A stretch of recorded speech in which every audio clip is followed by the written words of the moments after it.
Olá, pessoal. Espero que vocês estejam bem. Sejam bem-vindos, sejam bem-vindas a mais um curso. Eu sou o professor Heitor. Em breve irei me apresentar para quem ainda não me conhece. E esse é o curso de controle neuroendócrino da ingestão alimentar. Bom, então vou me apresentar para vocês. Sou nutricionista de formação, me formei na Universidade Federal de Uberlândia. Tenho pós-graduação em Nutrição Clínica pela Faculdade de Medicina de Ribeirão Preto, da Universidade de São Paulo. Tenho também pós-graduação em Nutrição Esportiva pela Universidade de São Paulo. Tenho mestrado em Fisiologia, também pela Universidade de São Paulo. E doutorado em Medicina Clínica Médica, também pela USP. Bom, em relação a este curso, o que eu trago para vocês de roteiro? Então, o que nós veremos ao longo dessas próximas aulas? Então, na primeira aula, irei abordar aqui com vocês os principais pontos que envolvem o controle homeostático da ingestão alimentar. Então, iremos ver, principalmente o controle neural, hormonal e nutricional da ingestão alimentar. Além disso, teremos uma aula específica para vermos os principais mecanismos que envolvem o controle hedônico da ingestão alimentar e também teremos aulas específicas para vermos a relação de todo esse controle, tanto homeostático como hedônico, em algumas doenças. Quais doenças? As principais que nós temos na prática clínica, que envolve alguma alteração na ingestão alimentar, como a obesidade, diabetes e também transtornos alimentares, como anorexia nervosa, bulimia nervosa e o transtorno de compulsão alimentar periódica. Espero que estejam animados, animadas, e já vou iniciar a primeira parte. Bom, e de início, é importante nós vermos o controle homeostático da ingestão alimentar. E para isso, inicio com alguns conceitos básicos, como o conceito de fome. Então, quando pensamos em fome, o que a fome está relacionada? Vejam que fome, quando analisamos no dicionário, é uma necessidade fisiológica de comer causada pelas contrações do estômago vazio. Então, o que o indivíduo ele sente ali? Ele sente, o estômago vazio, aquelas contrações gástricas, consequentemente, tenho fome. Também temos um outro conceito, que é o desejo ou necessidade urgente de alimento, que é aquela sensação causada pela necessidade de comer. Então, vejam que a fome ela está muito relacionada com mecanismos que vão envolver o controle homeostático, ou seja, fatores neurais, hormonais e nutricionais da ingestão alimentar. E por que é importante entendermos que a fome, ela está envolvendo esses mecanismos, principalmente neurais, hormonais e nutricionais? Porque a fome se diferencia do apetite. Vejam que o apetite ele está relacionado com o desejo, ou seja, uma vontade de ingerir determinados tipos de alimentos. Quais, principalmente? Alimentos palatáveis, que são aqueles alimentos ricos em açúcares e gorduras. Então, eu sinto vontade, estou com desejo de comer pizza, estou com vontade de comer chocolate, um cookie, Nutella e etc. Então, esse desejo, essa vontade, está relacionada principalmente com o controle hedônico. E o controle hedônico, nós veremos nas aulas seguintes, que vai envolver um sistema de recompensa, um sistema de recompensa que é altamente complexo e que nós veremos quais são os principais neurotransmissores do sistema nervoso central que irão trabalhar e compor todo esse controle hedônico da ingestão alimentar. Bom, e diante disso, é importante trazer aqui para vocês né, uma região central ali do nosso encéfalo, né, um órgão importantíssimo, que é o hipotálamo. Então, nessa imagem, nós podemos visualizar todo o encéfalo. Nessa parte de cima, nós temos o telencéfalo, mais conhecido como cérebro. Podemos visualizar aqui no centro o corpo caloso, dividindo o telencéfalo do diencéfalo. E essa região que estou apontando e que eu vou ampliar, né, que é chamada de diencéfalo, ela possui inúmeras estruturas, como tálamo, subtálamo e hipotálamo. Então, vejam que o hipotálamo, aqui nessa visão ampliada, é uma região do diencéfalo importantíssima. Importantíssima para o quê? Porque o hipotálamo ele está relacionado com o controle da nossa sede, da temperatura, do metabolismo, do desejo sexual e também do controle da ingestão alimentar. Então, nós veremos que os mecanismos de fome e saciedade são controlados pelo hipotálamo. Então, vejam que o hipotálamo tem um papel fundamental. E, além disso, eu destaco, aproveito essa imagem para vocês verem que o hipotálamo ele está conectado a uma outra glândula aqui, que é a glândula hipófise. Né? Então, vejam que a hipófise ela tem dois lobos, lobo anterior e lobo posterior. Lobo anterior que nós consideramos de adenohipófise e o lobo posterior, que é particularmente, né, nós consideramos que é um segmento, uma continuação do hipotálamo, que é a neurohipófise. Né? Então, guardem essa imagem, porque irei abordar principalmente nas próximas aulas. Bom, e a partir disso, é importante ressaltar aqui para vocês, nessa aula inicial, que nós temos no nosso organismo uma integração entre dois fenômenos. Então, quais são esses fenômenos? Então, por um lado, nós temos mecanismos que são sensores dos estoques de energia. Então, vejam que nós temos mecanismos que vão envolver principalmente hormônios que atuarão como sensores dos estoques de energia. O que seria estoque de energia? Pensem, onde estamos armazenando a maior parte de energia no nosso organismo? Tecido adiposo. Então, nós temos mecanismos, né, que eu já vou abordar, já vou especificar quais são os hormônios que estão detectando a quantidade de estoque de energia que nós temos no nosso organismo. E, por outro lado, nós temos também mecanismos que vão controlar o gasto energético.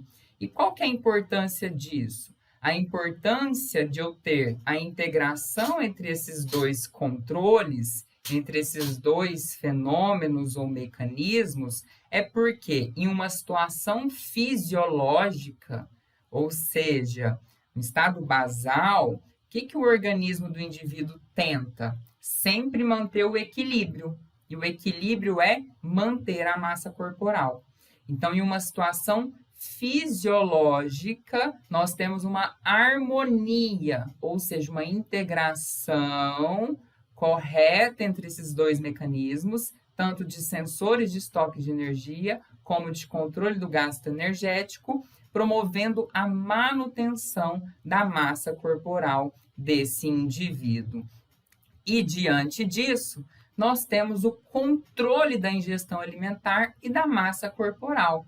Por que eu trago esse conceito? Porque eles estão juntos, os mecanismos eles são similares, eles são os mesmos. E, para isso, é importante ressaltar que quem vai controlar a ingestão alimentar e a massa corporal são mecanismos neurais, hormonais e nutricionais. Então, iniciando com mecanismos neurais, eu destaco aqui principalmente a ação do sistema nervoso parasimpático. Então, pensem na seguinte situação. Nós estamos após uma refeição, consideramos um momento pós-prandial, nós temos uma maior atividade vagal. O que é a atividade vagal? Do nervo vago, ou seja, sistema nervoso parasimpático. Né? Vocês podem pensar, principalmente após um almoço, aquela sensação de moleza, sonolência, isso é um efeito de atividade vagal. Então, o sistema nervoso parasimpático, especificamente via nervo vago, nervo esplânico, o que ele vai enviar para o hipotálamo? Sinais, né, de que há alimento no tubo digestório, no trato gastrointestinal, então o hipotálamo ele tem que promover um efeito final de saciedade. Então, vejam que o sistema nervoso parasimpático ele está atuando. Então, por meio de mecanorreceptores ali no trato gastrointestinal, né, esses mecanorreceptores eles estão identificando o quê? Está chegando alimento no trato gastrointestinal. Então, eu preciso enviar informações para o encéfalo, especificamente para o hipotálamo, né, para que o hipotálamo emita uma resposta de saciedade, para que o indivíduo pare de comer, né, para que ele coma o necessário. Além disso, nós temos mecanismos hormonais, e aqui eu destaco a ação de 2 hormônios inicialmente, a leptina e a insulina.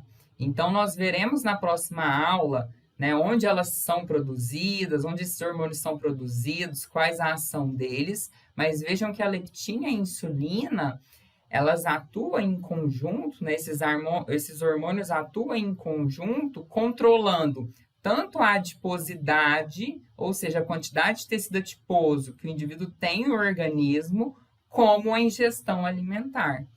Então, aqui eu já vou adiantar um pouquinho para vocês, que são hormônios que consideramos como anorexígenos, ou seja, são hormônios que promovem a saciedade, além de controlarem a adiposidade.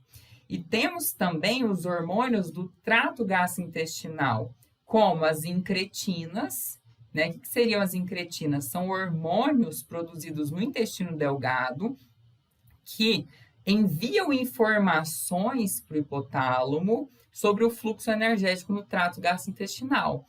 Então, quem são as incretinas principais? GLP-1, peptídeo semelhante ao glucagon tipo 1. Vocês já devem ter ouvido falar do GLP-1, porque está muito em alta um análogo do GLP-1, a semaglutida, né? Muito utilizado no tratamento de diabetes e agora muito utilizada para perder peso, tratamento de obesidade. Muitas pessoas estão utilizando para perder peso, utilizando o Ozempic, por exemplo.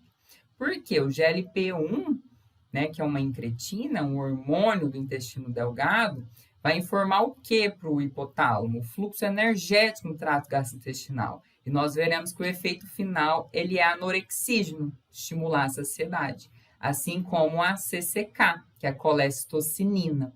Temos a grelina também, que é um hormônio do estômago, né, produzido pelas células gástricas e que vai ter um efeito contrário, né? Nós veremos que é um efeito orexígeno, ou seja, um efeito estimular um aumento da fome. Então, vejam que os hormônios intestinais, eles também vão controlar a ingestão alimentar. E não só isso, temos os fatores nutricionais. Então, à medida em que os nutrientes estão sendo absorvidos, caem na circulação porta-hepática, né, mais especificamente na veia porta-hepática, que é aquela veia que leva os nutrientes para o fígado, esses nutrientes, né, então, glicose, ácidos graxos livres, aminoácidos, eles também vão chegar no encéfalo e vão sinalizar para o hipotálamo o quê? Olha, esse indivíduo está alimentado, vamos estimular saciedade. Então, em relação, né, de forma bem geral, aqui no início, na nossa aula inicial, pensando em controle da ingestão alimentar e da massa corporal, mecanismos homeostáticos, nós temos, né, um controle que é neural, hormonal e nutricional e que vão agir em conjunto, né? Então, vejam que, além de controlar a ingestão alimentar, eles irão controlar também o gasto energético. E nós veremos como que esse controle de gasto energético ocorre nas aulas seguintes. E para isso, eu já trago um pouquinho do eixo intestino-encéfalo. Então, vejam que esse eixo, ele tem sido muito estudado, né, por inúmeros pesquisadores, tanto aqui do Brasil quanto no mundo todo, né? Então, hoje nós temos pesquisas que envolvem microbiota intestinal, que envolve também inflamação, envolve obesidade, e envolve também mecanismos de fome e saciedade. Por quê, gente? O intestino ele está diretamente conectado com o nosso encéfalo. Então, seja por meio de projeções neurais, né? Então, de nervos, neurônios, por meio de envio de neurotransmissores, por meio da circulação e também por meio de hormônios, né? Então, vejam que o indivíduo, quando ele ingere algum alimento, né? Então, aqui está representando uma ingestão alimentar, né? Esse alimento ele vai chegar no trato gastrointestinal. Aqui no trato gastrointestinal, mais especificamente no estômago, existem mecanorreceptores. Esses receptores, eles vão detectar a chegada do alimento no tubo digestório. E esses mecanorreceptores, eles já vão sinalizar para o hipotálamo, né, a necessidade de o quê? Um sinal de saciedade, que nós chamamos de sinais de saciedade a curto prazo. Então, um sinal de saciedade a curto prazo envolve mais mecanorreceptores que partem, né, do trato gastrointestinal, assim como sinais que partem de hormônios do trato gastrointestinal, como eu falei para vocês, as incretinas, como a colecistocinina, o peptídeo semelhante ao glucagon 1, né, ou GLP-1. Então, vão sinalizar o que para o hipotálamo? Olha, estimula a saciedade, esse indivíduo está comendo, né, já comeu, ele precisa ficar saciado. Além disso, há também, né, sinais nutricionais. Então, vejam que os fatores nutricionais, eles também chegam até o hipotálamo, né? Então, não é somente um fator neural, hormonal. E a longo prazo, vejam que entra a ação da insulina e da leptina. Então, a insulina, nós veremos, né, um hormônio produzido pelas células beta-pancreáticas e a leptina produzida pelo tecido adiposo, elas vão agir em conjunto, estimulando a saciedade no hipotálamo, além de controlar a adiposidade. Então, de forma geral, como que isso ocorre? Então, essas informações, tanto nutricionais, neurais e hormonais, elas chegam inicialmente no núcleo do trato solitário, ali, né? Aquela porção inicial ali do tronco encefálico que vai chegar posteriormente onde? No hipotálamo. Então, chegando no hipotálamo, nós teremos neurônios de primeira ordem. O que são os neurônios de primeira ordem? São aqueles neurônios que vão receber a informação. E esses neurônios de primeira ordem, eles estão situados no núcleo arqueado do hipotálamo. Então, essa informação ela chega primeiro no núcleo arqueado hipotalâmico e que, em seguida, essa informação vai para outras regiões hipotalâmicas, que nós chamamos de neurônios de segunda ordem, porque são neurônios que vão fazer sinapses, ou seja, ligações, conexões com os neurônios de primeira ordem em outras duas regiões hipotalâmicas. Quais? A área lateral hipotalâmica e no núcleo paraventricular. Então, vejam que inicia no núcleo arqueado e parte para outras duas regiões hipotalâmicas. Bom, e tudo isso só foi possível de ser descoberto a partir de estudos experimentais. Então, eu trago aqui para vocês uma informação muito importante, né? Imagino que a grande maioria dos nossos alunos estão na área clínica ou estão na graduação, né? Ou principalmente são profissionais, estão atuando na área clínica e não conhecem muito da área básica. Mas a área básica que envolve a anatomia, a fisiologia, a biologia molecular, é uma área muito importante para descobrirmos mecanismos, para, por exemplo, a partir dessa descoberta, desenvolvermos formas de tratamento por meio de medicamentos, suplementos e etc., né? Vacinas. Então, vejam que como que descobriram essas regiões hipotalâmicas, os efeitos dessas regiões hipotalâmicas? Por meio de estudos experimentais.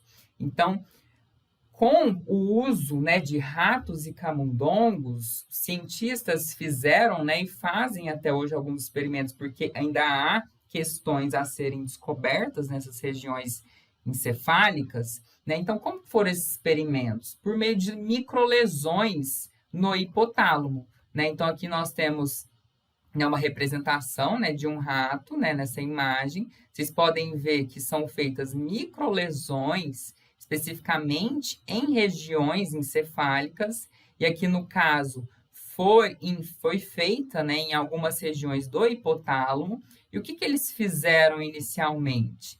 Eles lesionaram o núcleo paraventricular hipotalâmico. E ao lesionar o núcleo paraventricular, depois, né, que os ratos recuperaram, o que eles observaram? Que esses ratos tiveram um aumento da ingestão alimentar. Então, vejam bem, se eu fiz uma lesão no núcleo paraventricular hipotalâmico e o efeito foi um aumento da ingestão alimentar, então quer dizer, né, consequentemente, é uma região anorexígena. Então, ali existem neurônios que estimulam a saciedade. Porque como eu lesionei essa região, eu deixei de estimular a saciedade. Então, vejam bem, se eu causo uma lesão nessa região, eu deixo de promover aquele efeito fisiológico. Então, o que aconteceu com o rato? Eles comeram mais. Então, se estivesse em condições normais, aquela região estaria estimulando o quê? Saciedade. Além disso, fizeram também em outros grupos, né, uma lesão na área lateral hipotalâmica. E o que eles observaram? Que ao lesionar a área lateral hipotalâmica, isso promoveu saciedade nos ratos.